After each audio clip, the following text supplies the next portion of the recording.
इतना तरल है कि आप उनकी कहानी को पढ़ते जाएंगे, बीच में रुकने की हिम्मत किसी को नहीं, और सहज तरीके से तमाम चीजें जो कहना चाहती हैं वो आपके अंदर चला जाता है।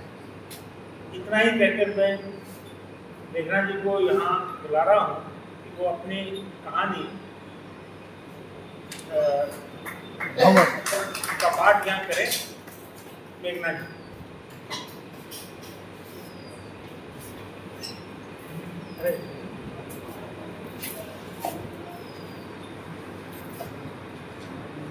सर्वप्रथम मुंशी प्रेमचंद जी को मेरा श्रद्धांजलि उनकी जयंती पर।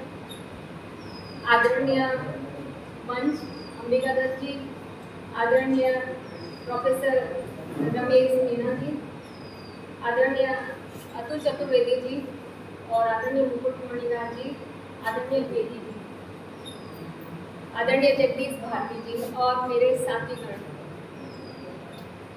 कहानी लिखना बता रहे थे कि बहुत मुश्किल है, लेकिन मुझे लगता है सुनना उससे भी मुश्किल है। लेकिन मैं कोशिश करूंगी कि आपको कहानी से बांधे रखूं। मन से अनुमति चाहती हूँ। मेरी कहानी का शीर्षक है भंवर। बोहरा साहब की सांस जहाँ थी वहीं थम सी गई जब उनकी नज़र दरवाजे पर लगी नेम प्लेट पर पड़ी। लिखा था आसिफ बोहरा, यासीन बोहरा। हाथ में सब्जियों का थैला लटकाए डोर बेल बजाई। अंदर से उनकी अधेड़ पत्नी सितारा ने दरवाज़ा खोला। कैसा बुझा सा चेहरा है उसका, जैसे गुम हो गई हो कहीं पर और किसी को मिलना भी नहीं चाहती हो, कोई ही रहना चाहती हो बस। बोहरा साहब बिना कुछ बोले थैला पकड़ाकर चुपचाप अपनी पसंदीदा जगह अपनी बालकनी में पहुंच गए और सितारा रसोई में। PWD के क्लर्क पद से रिटायर हुए अभी कुछ ही महीने हुए हैं। बालकनी में रखी कुर्सी पर बैठते ही सामने रखी तस्वीर पर नजर पड़ी तो आंखें भीग गई। मन ही मन बड़बड़ाए, कैसे रहती है सितारा इस घर में दिन भर, जहां हर समय उसकी आंखों के सामने यासीन की यादें उसे घूरती रहती हैं। उसकी चुप्पी उसे अंदर ही अंदर खाए जा रही है और मुझे पागल कर रही है। एक दिन हम दोनों ऐसे ही जमाने से रुखसत हो जाएंगे और जमाने को खबर तक नहीं लगेगी। आसिफ साहब मन ही मन उलझे हुए थे और सामने के फ्लैट से रिया की आवाज उन तक आई। शर्म नहीं आती? बेशर्म, क्यों हमें नीचा दिखाने में लगा है? इसलिए तुझे इतने महंगे स्कूल में पढ़ा रहे हैं कि तू अपनी तरफ से तो कोई मेहनत ही ना करे। बोल, जवाब क्यों नहीं देता? अरे बोल ना। धप धप रिया ने अपने 13 वर्षीय बेटे रियान की पीठ पर 2 हाथ मारे। आसिफ साहब को वो हाथ उनके दिल पर लगे। वे अपनी कुर्सी से उठ खड़े हुए और बालकनी से बाहर मुंह निकाल कर रियान की खिड़की में झांकने लगे, जहां से अब रियान के चिल्लाने की आवाज आ रही थी। करता तो हूँ और क्या करूँ, टाइम मिलता है जितना पढ़ता ही तो हूँ। सर तो मेरे ही पीछे पड़े हैं और बॉयज़ का भी तो वर्क इनकम्प्लीट है। उनके पेरेंट्स को तो नहीं बुलाया, उनको तो बस मेरी इंसल्ट करनी है। मन तो करता है कि सर को मैं।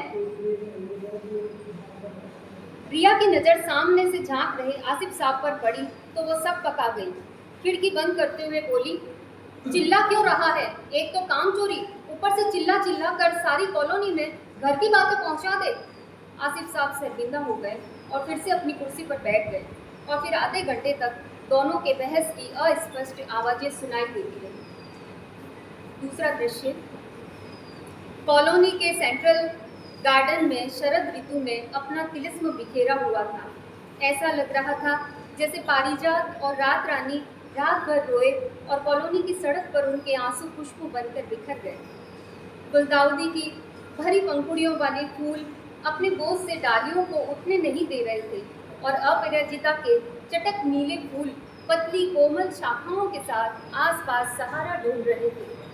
इतने सारे फूल खिले थे मगर उन पर न कोई तितली न कोई भंवरा था। शाखों पर फूलों का बोझ और फूलों पर स्कूल बैग का बोझ। आसिफ साहब दूध लेकर सीढ़ियां चढ़ रहे थे और सामने से रियान स्कूल बैग लटकाए सीढ़ियां उतर रहा था। कल की घटना के बाद वह शर्म से आसिफ साहब से नज़र नहीं मिला पा रहा था और नमस्ते किए बिना ही चुपचाप वहाँ से निकल गया।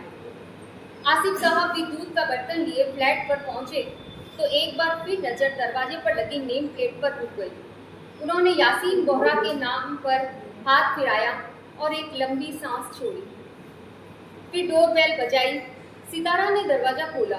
हमेशा की तरह बिना कुछ कहे दूध का बर्तन हाथ से लेकर रसोई में जाने लगे।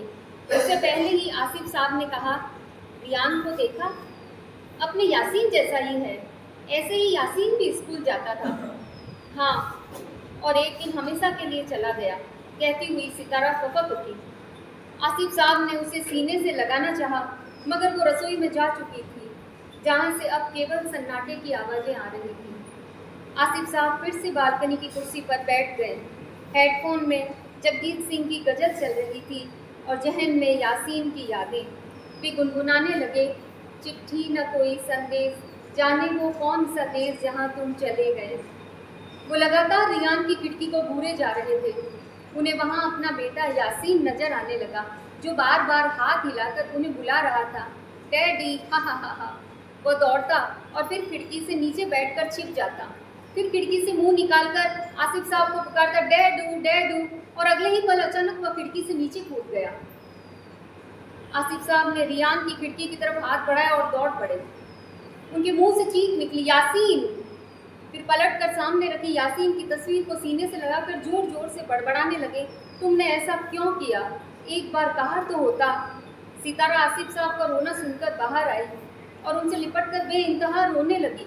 फिर यासीन की तस्वीर हाथ में लेकर कहने लगी, तुझसे कोई गुनाह नहीं हुआ था मेरे बच्चे, तू नादान था। हमने ही तुझे अकेला छोड़ दिया था इस धोखेबाज जालसाज दुनिया में। बहुत होनहार था अपना यासीन। आसिफ साहब सुबकते हुए कहने लगे, हमेशा अव्वल आता था, सबका भला चाहता था। फिर खुदा ने उसके साथ ऐसा क्यों किया? उसने तो जिंदगी अभी देखी ही नहीं थी। याद है कितने खुश थे हम हलक से आंसू उतारते हुए जब उसका IIT में सिलेक्शन हुआ था। कितनी शान बढ़ा दी थी उसने हमारी बिरादरी में। मेरा बच्चा, मेरा लड़के जिगर, आह। और सितारा यासीन की तस्वीर को पागलों की तरह चूमने लगी। रोते रोते सितारा जमीन पर बैठ गई और आसिफ साहब के पैरों में गिरकर अपने बच्चे को फिर से पा लेने की इल्तिजा करने लगी। कुछ देर दोनों एक दूसरे से लिपट कर सुबकते रहे। दोपहर के 2 बज चुके थे। आसिफ साहब ने सामने के फ्लैट में देखा, रियान मोबाइल में गर्दन झुकाए बैठा है। उसकी मम्मी रिया नौकरी पेशा स्त्री है, जो शाम को लगभग 5 बजे के आसपास घर लौटती है। तब तक रियान इसी तरह रोज ही मोबाइल में सिर झुकाए घंटों बिता देता है। आसिफ साहब ने बालकनी से नीचे झांक कर देखा, सेंट्रल गार्डन में डहेलिया और झाड़ी गुलाब की बैंगनी और गुलाबी कतारें बनी थी। जनवरी का महीना और हाथ छुड़ाती सर्दी का हाथ धूप थामे आंगन में बुला रही थी, मगर आने वाला कोई नहीं था। कॉलोनी का बास्केटबॉल ग्राउंड सूना था। आसिफ साहब नीचे झांकते हुए सोच रहे थे, किसी ने क्या सोचकर कॉलोनी में इसे बनवाया। उसने कभी सोचा भी नहीं होगा कि आने वाली पीढ़ी को कहाँ जरूरत रहेगी इन मैदानों की। वो तो एक हथेली पर सारे खेल खेल लेंगे।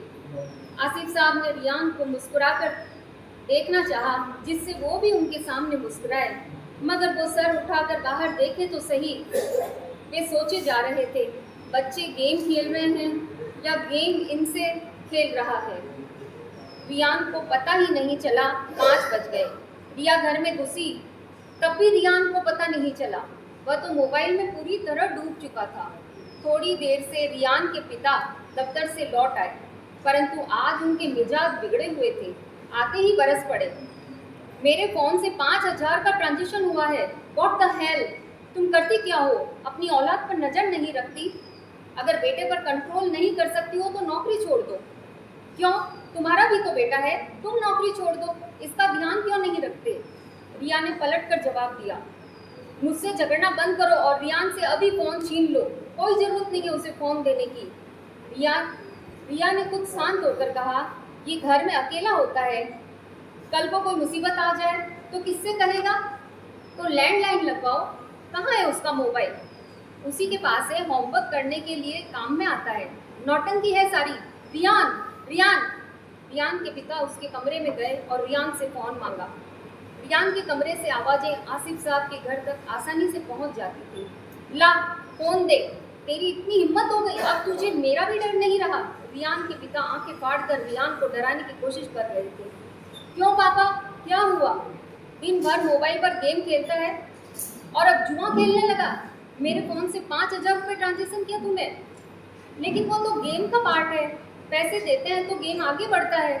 आप मुझे गेम जोन नहीं ले जाते हो क्या? बस पैसा ही तो है। बेवकूफ, बंदर के हाथ उस्तरा दे दिया। चल दे इधर। नहीं नहीं दूंगा। देख मुझे गुस्सा मत दिला, दे दे वरना तेरा फोन फेंक दूंगा। आप दोनों भी पहले अपना फोन फेंक दो। आप लोग कौन सा नहीं चलाते? माँ बाप से बात करने की तमीज नहीं है इसे। देख रही हो, वहां से खड़ी रिया को दिखाते हुए रियान के पिता और तेज चिल्लाए, जवान लड़ाता है, पढ़ना है तुझे, समझा? नहीं पढ़ूंगा। क्या पढ़ लोगे? चलाऊंगा फोन, चलाऊंगा। दे दे मुझे फोन चलाएगा, खटा। ले अब चला तू फोन।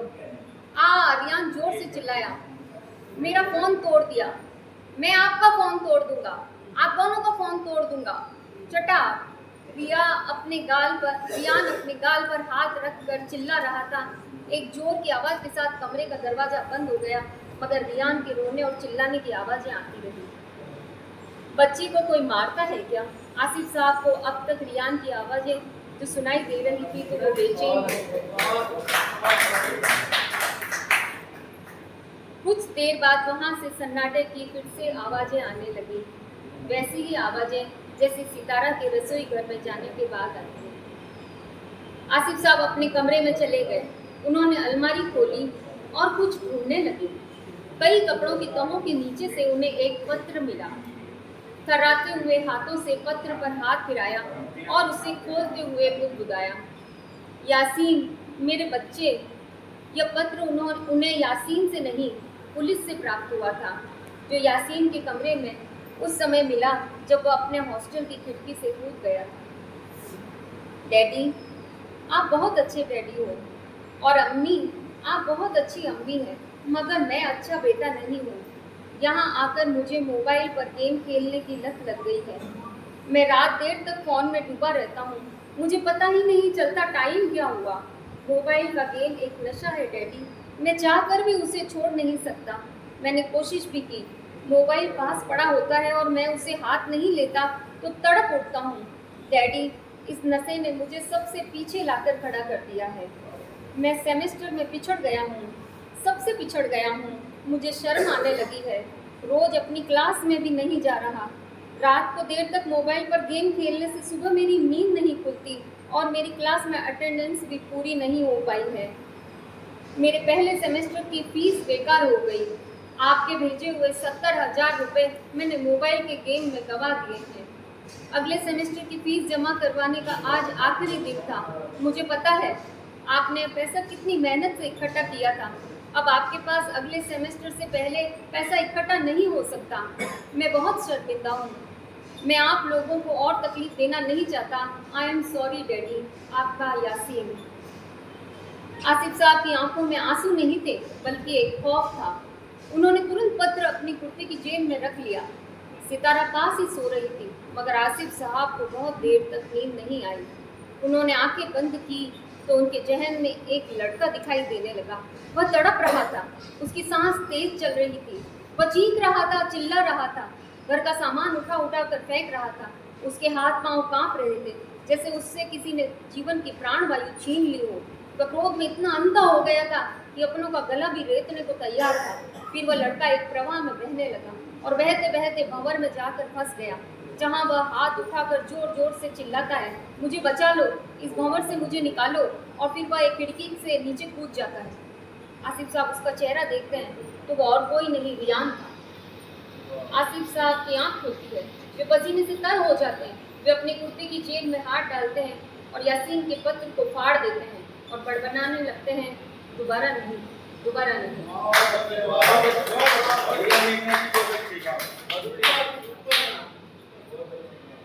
कॉलोनी के गेट पर स्कूल के ऑटो आकर खड़े होते हैं और कॉलोनी के सारे फूल बटोर कर ले जाते हैं। आज रियान स्कूल जाते हुए दिखाई नहीं दिया। शाम 4 बजे रियान बालकनी से झांक रहा था। कुछ दिन पहले उसका फोन तोड़ दिया गया था। फिर भी वो किताबों के साथ नहीं था। आसिफ साहब रियान की मुस्कुराहट पाने के लिए उसकी तरफ मुस्कुराए, मगर उसके होठ साफी कहिलिया की तरफ पत्थर हो चुके थे। आसिफ साहब अंदर गए, सितारा को आवाज़ लगाई, सितारा, यासीन की बास्केटबॉल कहाँ है, मुझे दो। सितारा कुछ समझी नहीं, लेकिन आसिफ साहब की उत्सुकता के आगे उसने कुछ नहीं पूछा। सितारा के हाथ से बॉल लेते उन्होंने कहा, हमें दोबारा यासीन को मरने नहीं देना है। सितारा समझी नहीं। उन्होंने सितारा का हाथ पकड़ा और नीचे बास्केटबॉल ग्राउंड में आ गए। रियान अभी वहीं खड़ा था। आसिफ साहब ने उसे बॉल दिखाते हुए नीचे आने का इशारा किया, मगर उसने नाम में सिर हिला दिया। अब आसिफ साहब बॉल को टैप करने लगे और सितारा से उसे पकड़ने को कहा। पागल हो गए हो क्या? मैं इस उम्र में खेलूंगी? तुम्हारे यासीन की बॉल है, सोचो वह भी हमारे साथ ही खेल रहा है। कहाँ है यासीन? वह नहीं है, अभी आएगा। आसिफ साहब बास्केट की ओर दौड़ पड़े और उन्होंने बॉल बास्केट में डाल दी। फिर बच्चों जैसे चिल्लाए, ये हो लो सितारा, कॉलेज में कैसे मुझसे बॉल हाथ से लेती थी, कम टेक इट।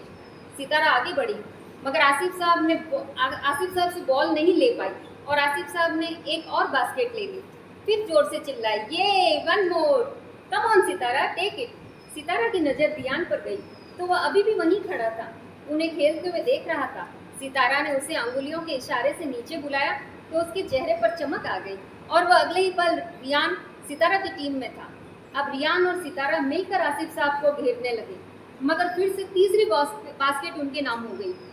रियान में अचानक बिजली सी फुर्ती आ गई और उसने बॉल अपने कब्जे में ले ली और अगली बास्केट उसकी हो गई। वह जोर से चिल्लाया, हो! आसिफ साहब जिस मुस्कुराहट को रियान के चेहरे पर देखना चाहते थे, वो आज बास्केटबॉल के ग्राउंड में उसे दे दी थी। आसिफ साहब ने रियान की ओर देखते हुए सितारा से कहा, मैंने कहा था ना यासीन आएगा। कब 5 बजे पता ही नहीं चला। रिया कॉलोनी में आई तो तीनों ग्राउंड में ही थे। उसे देखते ही रियान उससे चिपट गया, मम्मी, अरे तू नीचे क्या कर रहा है? मैंने मना किया था ना, मेरे पीछे घर से मत निकलना। फिर क्यों आया? मम्मा हम खेल रहे थे बास्केटबॉल सामने वाले अंकल आंटी के साथ। ठीक है, अब ऊपर चलो। बाय अंकल, बाय आंटी, कल फिर आना और अपने दोस्तों को भी लाना। रिया जी, रियान को खेलने भेज दिया कीजिए। रिया बिना जवाब दिए ही रियान को साथ लेकर सीढ़ियों की तरफ चली गई। आसिफ साहब और सितारा ने रियान से अलविदा कहा। लंबे समय बाद सितारा खुश थी। आसिफ साहब सितारा के पास बैठे थे। सितारा, मुझे लगता है जैसे रियान, उसके दोस्त, कॉलोनी के सारे बच्चे, समाज के सारे बच्चे एक नशे के बहाव में डूबे हुए किसी भंवर की ओर जा रहे हैं। कुछ पहले से ही उस भंवर में फंसे हुए हैं। वे हाथ उठाकर फरियाद भी नहीं कर रहे। उन्हें तो एहसास ही नहीं कि वे ऐसी जगह पहुंच रहे हैं जहां हकीकत की दुनिया खत्म हो जाती है। क्या ऐसा नहीं हो सकता? अपने ज़माने की तरह बच्चे मैदानों में खेलें, मिट्टी में लथपथ हो जाएं, पसीना टपकाएं, मैदानों में हक के लिए लड़ना सीखें, मैदानों में एक दूसरे का सहारा बनना सीखें, सच्ची जीत का आनंद लें, सच्ची जीत को जीतें। सितारा, हर बच्चे के चेहरे में मुझे यासीन नजर आता है और मैं उसे दोबारा मरने नहीं देना चाहता। हाँ, शायद यही मकसद अब हमारे जीने की वजह बन सकता है। अंतिम दृश्य दोपहर के 3 बजे थे। सर्दी का दिन चाहे जितना छोटा हो, इंतजार उसे लंबा बना रहा था। घड़ी की सुइयों को हाथ में पकड़कर घुमा क्यों नहीं देता है कोई? क्यों पूरी रात, पूरा दिन गुजर जाने के बाद फिर शाम होती है? अभी तो घंटा भर बाकी है। नींद भी हो गई, दोपहर की चाय भी निपटा ली। आएगा ना वो? आएगा, उससे भी तो मजा आ रहा था। कितना हंस रहा था वो। दिख नहीं रहा, सोया होगा। आसिफ साहब 4 बार जाकर रियान की बालकनी देख कर आ गए।